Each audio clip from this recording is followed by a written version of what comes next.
하나님의 영이 함께하는 자 부살렐이 성전 안에 언약궤를 만들고 상을 만들고 등잔대를 만들고 분향할 제단을 만드는 내용이 출애굽기 37장에 나오게 됩니다. 언약궤를 만드는데 금으로 싸고 또 그 위에 금으로 만든 두 날개 속죄소 시은자를 만드는 장면이 나오게 됩니다. 그리고 그 법궤를 사람의 손이나 몸이 닿지 못하도록 채로 법궤를 운반할 수 있게끔 만들었음을 확인할 수 있게 됩니다. 언약궤를 만드는데 조각목으로 만들어 금태를 둘렀다라고 말씀하고 있어요. 왜 그런가 하면 금은 변치 않음의 상징입니다. 금은 색깔이 변하지 않지요. 하나님의 약속의 말씀도 변하지 아니함을 상징하는 것입니다. 자, 우리가 법궤 그러면 그 법궤를 어떻게 알고 이해하여야 하느냐 하면 법궤는 하나님의 임재의 상징입니다. 그리고 법궤를 덮고 있는 그 뚜껑은 시은좌라고 하여 하나님의 은혜를 베풀어 주시는 곳이 됨으로 인하여 그곳에 우리가 제사를 드릴 때에 동물의 피를 그곳에 뿌리게 되면 하나님의 은혜가 내려서 죄 사함을 받는 곳입니다. 그리고 하나님의 영광의 상징이 되는 겁니다. 여러분 이제 생각해 보시기 바랍니다. 자, 법궤가 하나님의 임재의 상징, 하나님께서 죄인들의 죄를 사하여 주는 곳, 하나님의 영광이 드러나는 곳이라고 우리가 알고 있는데 지금 법궤가 어디 있어요? 그 법궤가 어디 있어요? 없지요. 그렇죠? 그런데 만약에 법궤가 오늘까지 존재하고 있고 또 예수 그리스도를 믿게 된다면 믿는 자들이 헷갈릴까요? 헷갈리지 않을까요? 헷갈리지요. 그렇죠? 법궤는 하나님의 영광이 있는 곳, 죄 사함을 받는 곳, 하나님이 거하시는 곳이 되잖아요. 그러면 그곳에 나아가 예배를 드릴까? 아니면 예수 그리스도 앞으로 나아가 예배를 드릴까? 헷갈리잖아요. 이 문제가 해결되지 아니하면 올바른 신앙과 믿음을 붙잡을 수 없어요. 자, 이 말씀에 대해서 예레미야 3장 16절을 가게 되면 이제 이 백성들을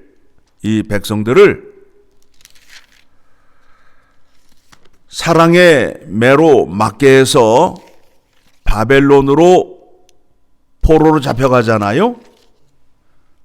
그러면 그들이 다시 예수 그리스도를 통하여 회복이 되게 되지요. 그러면 하나님께서 그 백성들에게 하나님의 구원의 은혜, 하나님의 풍요로운 은혜를 주기 위하여 새 언약을 약속하셨죠. 그러면 새 언약을 통하여 그 약속하신 것을 이루셔야 되잖아요. 자, 16절입니다. 레위기 3장 16절 같이 읽습니다. 예레미야 3장 16절 같이 읽습니다. 시작. 여호와의 말씀이니라. 너희가 이 땅에서 번성하여 많아질 때에는 사람들이 여호와의 언약궤를 다시는 말하지 아니할 것이요, 생각하지 아니할 것이요, 기억하지 아니할 것이요, 찾지 아니할 것이요, 다시는 만들지 아니할 것이며. 다시 언약궤를 만들지 않는데요. 그러면 언약궤 안에 나타나는 하나님의 임재의 상징, 죄인들의 죄를 사하여 주는 것, 그리고 하나님의 영광이 드러나는 것을 누구를 통하여 나타나시겠다는 거예요? 예수 그리스도를 통하여 나타나시겠다는 거예요. 그래서 17절 같이 봅니다. 그때에 예루살렘이 그들에게 여호와의 보좌라 일컬음이 되며 모든 백성이 그리로 모이리니 곧 여호와의 이름으로 말미암아 예루살렘에 모이고 다시는 그들의 악한 마음에 완악한 대로 그들이 행하지 아니할 것이며. 예루살렘에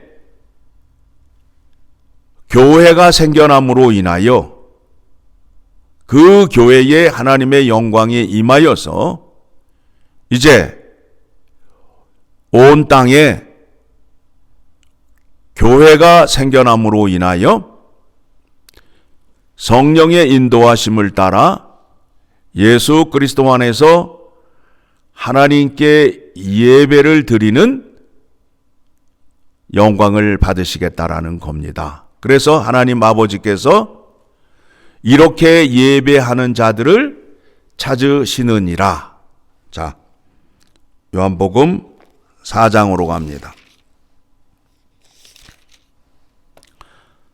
23절 같이 읽습니다. 아버지께 참되게 예배하는 자들은 영과 진리로 예배할 때가 오나니 곧 이때라. 아버지께서는 자기에게 이렇게 예배하는 자들을 찾으시느니라. 자, 법궤 앞에서 예배를 드리는 것을 원하신다고요? 아니면 예수 안에서 예배 드리는 것을 찾으신다고요? 예수 안에서. 그래서 같이 읽습니다. 하나님은 영이시니 예배하는 자가 영과 진리로 예배할지니라. 그래서 우리가 이제 구약의 예배 형식을 따라 예배를 드리는 것이 아니라 구약의 제사법을 완성시킨 예수 그리스도 안에서 예배를 드리게 되는 거예요. 하나님께서 예수 그리스도 안에 거하심을 고린도 후서 5장 19절의 말씀을 통해서 보게 되면 확인할 수 있습니다.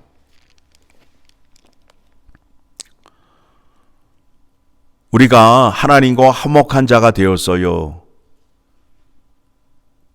예수 그리스도 안에서 화목하게 되었음을 확인하는데 예수 안에 하나님이 계신다라고 성경이 말씀하고 있습니다. 자, 17절부터 봅니다. 그런즉 누구든지 그리스도 안에 있으면 새로운 피조물이라. 이전 것은 지나갔으니 보라 새 것이 되었도다. 모든 것이 하나님께로서 났으며 그가 그리스도로 말미암아 우리를 자기와 화목하게 하시고 또 우리에게 화목하게 하는 직분을 주셨으니 곧 하나님께서 그리스도 안에 계시사 세상을 자기와 화목하게 하시며 그들의 죄를 그들에게 돌리지 아니하시고 화목하게 하는 말씀을 우리에게 부탁하셨느니라. 그렇죠? 하나님이 지금 어디에 계시다고요? 예수 그리스도 안에 계신 거예요. 그래서 우리가 예수 그리스도 안으로 예수 그리스도와 함께라는 그 말씀은 우리가 예수 그리스도의 가르침과 행함을 따라할 때에 하나님을 만날 수 있고 하나님의 영광을 드러낼 수 있음을 기억하시고 우리가 날마다 예수 그리스도 앞에 나와 죄사함을 구하고 오직 죄사함을 받기 위해서는 예수 그리스도 앞으로 나와야 된다라는 거예요. 그리고 예수 그리스도의 말씀하시는 일이 곧 누구의 일이라고요? 하나님 아버지의 일이라는 거예요. 그러니까 하나님께서 우리를 만나 주시는데 무엇으로 만나 주시는 거예요? 말씀으로 만나 주시는 거예요. 말씀으로. 말씀을 듣고 말씀을 배우다 보면 누구를 아는 거예요? 하나님을 알게 되잖아요. 말씀을 배우지 아니하고 자꾸 환상이나 보려고 하고 엉뚱한 것 구하려 하지 말고 말씀을 열심히 살피고 묵상하여서 하나님을 만나는 여러분 되시기를 간절히 소망합니다.